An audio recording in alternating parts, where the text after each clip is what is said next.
Assalamualaikum warahmatullahi wabarakatuh. Perkenalkan, nama saya Yusuf Fatin Budi Wicaksono dengan NIM 2201550031. Di sini saya ingin mempresentasikan tugas individu untuk mata kuliah data mining. Dari sebuah jurnal analisis clustering COVID-19 di Indonesia menggunakan algoritma Cummins. Untuk latar belakangnya, COVID-19 ialah penyakit yang ditimbulkan virus corona. Penyakit ini berasal dari Wuhan, Provinsi Hubei, Cina pada bulan Desember 2019. Organisasi Kesehatan Dunia memutuskan COVID-19 sebagai pandemi. Virus corona membahayakan manusia karena mempunyai gejala mematikan seperti nyeri dada, sesak nafas, kesulitan bernafas, dan ketidakmampuan berbicara. Indonesia termasuk negara penduduk terpadat di dunia. Indonesia menempati peringkat keempat penduduk terpadat di dunia. Oleh karena itu, virus COVID-19 ini diprediksi akan menyebar dalam waktu yang lama. Kasus COVID-19 di Indonesia pada tanggal 9 November 2021 menurut website covid19.go.id terkonfirmasi positif sebanyak 4.248.843, sembuh sebanyak 4.095.663 dan yang meninggal sebanyak 143.578 jiwa. Untuk tujuan penelitian ini mengelompokkan provinsi di Indonesia berdasarkan tingkat kasus COVID-19 menggunakan algoritma Cummins. Untuk metodologinya yaitu menggunakan CRISP-DM atau Cross Industry Standard Process for Data Mining. Tahapannya yang pertama melakukan pemahaman bisnis, kedua pemahaman data, ketiga pengolahan data, keempat pemodelan, kelima evaluasi, dan keenam penyebaran. Lalu menggunakan algoritma Cummins dengan validasi menggunakan Davins Bulletin Index atau DBI. Selanjutnya dataset. Penelitian ini bertujuan untuk menerapkan algoritma Cummins guna mengelompokkan tingkat penyebaran COVID-19 di Indonesia yang diperoleh dari website dataset Kaggle. Pengelompokan provinsi di Indonesia ke beberapa klater tertentu sehingga dapat mengetahui daerah dengan jumlah kasus yang banyak dan yang sedikit.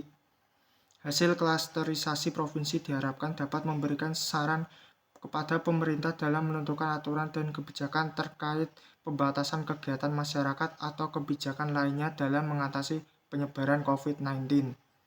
Penentuan jumlah klaster yang optimal menggunakan David Bulletin Index.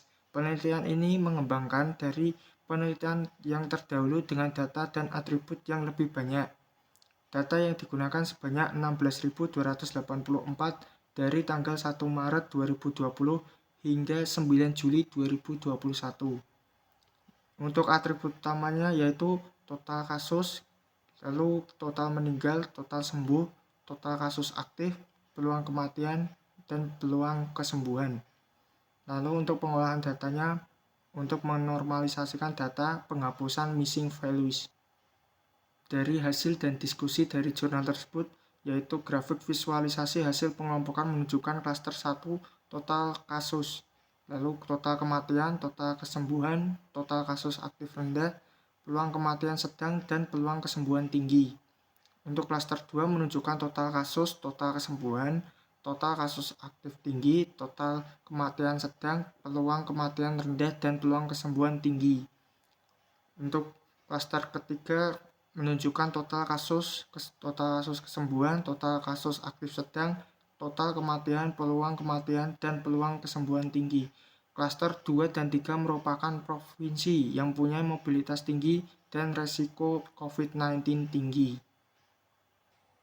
Bisa dilihat di samping kanan dan ada gambar pembagian dari klaster 1, 2, dan 3. Lalu selanjutnya untuk tahap akhir metode CRISP-DM yaitu pembuatan laporan. Laporan akhir menjelaskan tentang pengetahuan yang diperoleh pada data yang dalam proses pengembangan data.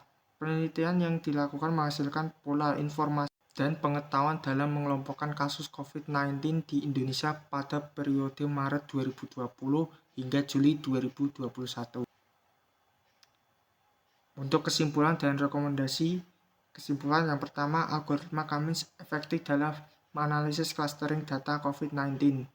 Lalu klaster 2 dan 3 perlu perhatian lebih dari pemerintah.